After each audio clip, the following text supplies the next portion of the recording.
Well, despite the diversity that we see across the nation and in politics, a vast majority of Black Americans vote the same in elections. A new article in the New York Times Magazine titled How the Black Vote Became a Monolith looks at where the Black vote stands along party lines throughout history and how the fight for the rights of Black Americans have shaped who they are most likely to rally behind during elections. So Theodore Roosevelt Johnson is the author of that article and a senior fellow at the Brennan Center for Justice at NYU School of Law and joins us now. So Ted, I will underline the fact that you know that every single black person doesn't vote the same, so we've got that out of the way. But I find it very, very interesting how you make it clear in your article that the way the African American community, the Black community in this country has voted has oftentimes very little to do with whether they are personally conservative or liberal, or even if they think conservative or liberal politically. Their vote is informed by something else, something very pivotal. And you kind of go through the history of the Black vote, and as many people may recall, or maybe, well, won't recall, but should know if they've read their history books, that the Black vote was a Republican vote in many, many years ago. But things have changed. So let's talk about first why Black people initially voted for the Republican Party when they were finally allowed to vote, and how things changed over time. Sure. So first, thanks for having me on. So look, when the Civil War ends in 1865, over the next 5 years, we get three monumental transformational constitutional amendments. The 13th, 14th, and 15th Amendments, all taken together, essentially say slavery is over. The folks that were formerly enslaved, Black people, are now citizens of the United States, and Black men now have the right to vote. And about 90% of the Black population in the United States at the time lived in southern states. So suddenly you have this block of voters that have been previously disenfranchised now inserting themselves in local, state, and national politics. And once they have the ability to cast the vote, they have two choices. The party of Lincoln that had led the Civil War and the amendments abolishing slavery and permitting them the right to vote, or the party that was now the home of former Confederate soldiers, white segregationists, white nationalists that were looking to restore the racial order that the Civil War had disrupted. So if you are a Black person in 1870, the United States, there's not much of a choice for you. You're going with the party that does not want to enslave you instead of the party that wants to oppress you. This holds for some time, but because of this large number of new voters, there's a lot of state politics that are now disrupted, and efforts to displace those Black voters and disenfranchise them begin. And this is when Jim Crow era begins to disenfranchise the Black voters across the South. What happens very quickly is in 1900, the Great Migration begins. And by 1950, 1960, about 40% of Black people now live outside of the South.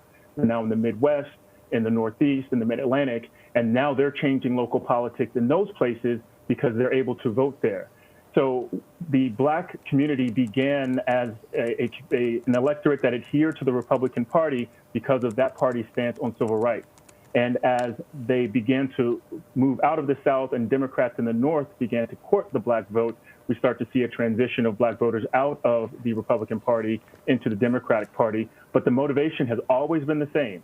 Vote for the party that is stronger on civil rights protections, that is advancing racial equality, and vote against the party that is providing haven for white racial conservatives or white segregationists that are looking to undo the civil rights gains of the past few decades. And Ted, just to continue that history lesson, because it's so important as you lay out in your piece for the New York Times, because if I had a nickel for every one of my friends that I have that will send me a note and say, it was the Democrats who supported slavery. It was the Republicans who freed the slaves. I get these notes all the time, and it's so frustrating frustrating because the history is not, people seem to just sort of know that someone had an R on the other side of their name, and that all of a sudden is representative of the Republican Party as it exists today, or that the Abraham Lincoln Republican Party is the same as the Donald Trump Republican Party. And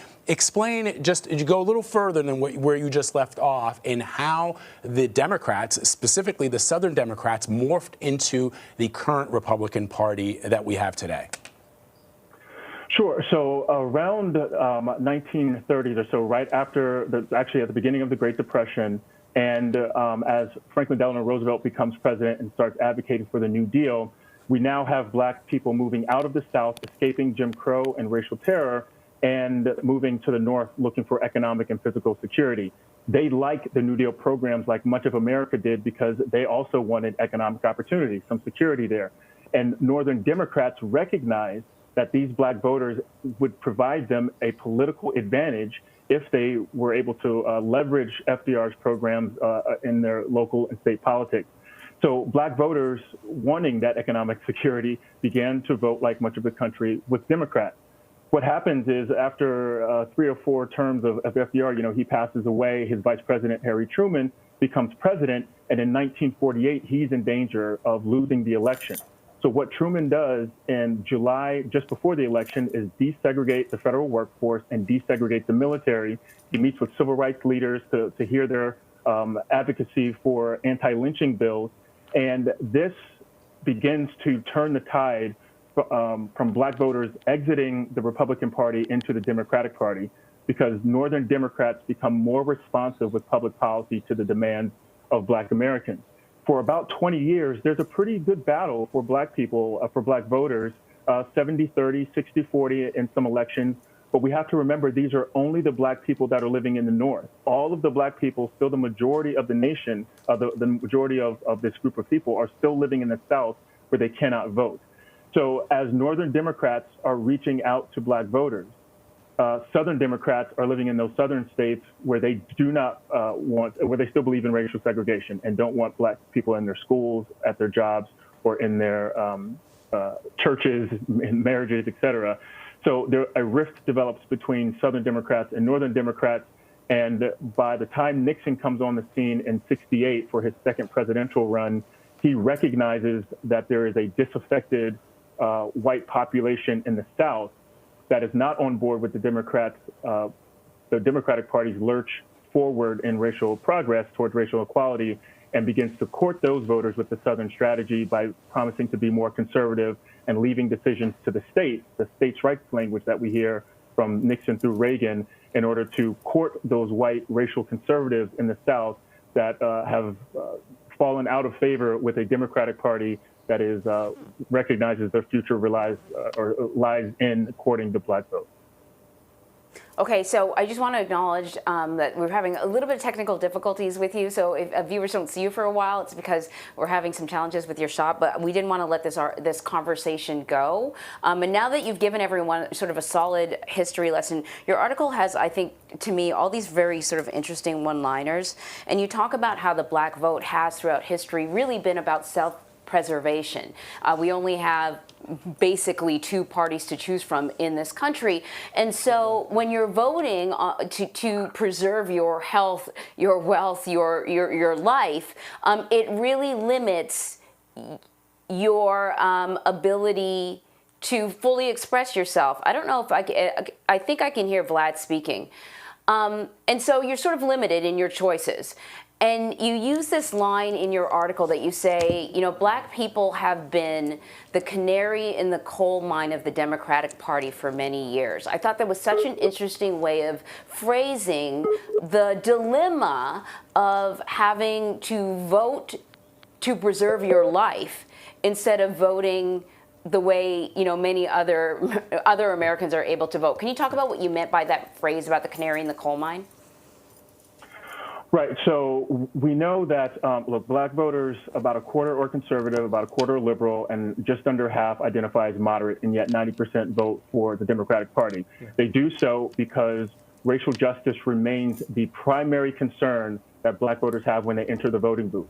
So how they feel about taxes, regulation, energy, national security, all these things are subjugated to their concern about civil rights protection.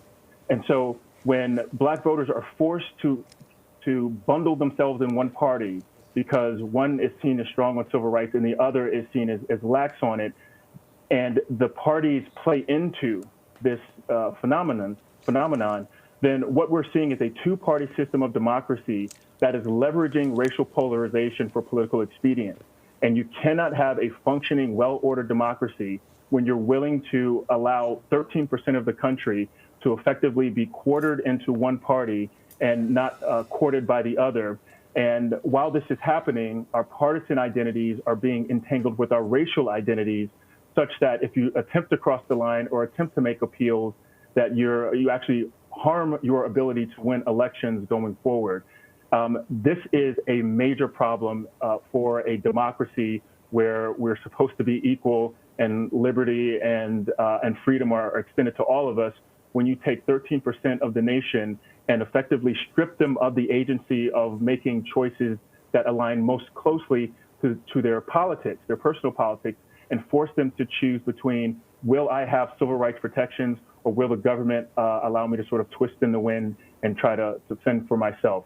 So as you see Black voters cluster into a party, it is a signal that our two-party system of democracy is not functioning the way it's supposed to, that our government is not deriving its power from the consent of the governed. It's actually eschewing people's consent for the support of other groups just in order to acquire more political power as a matter of political expedience to win elections, instead of actually delivering on the demands of the public and being a responsive government to what the people desire. Theodore Roosevelt Johnson, or Ted Johnson. Really, really good article. I encourage people to check out the New York Times Magazine website. The article is called How the Black Vote Became a Monolith. I think it's a really important thing to dig into because we are hearing more and more, not just from members of the Black community, but from others, questioning why so many Black people vote for the Democratic Party. And then who could forget, the president when he was running during the last election, basically saying, well, what do you got to lose? Why don't you just vote for me? So this is why you have to read Ted's article, so you can understand the history, why we got here, and why we're making the decisions that we make in this country. Thank you so much. Thank you.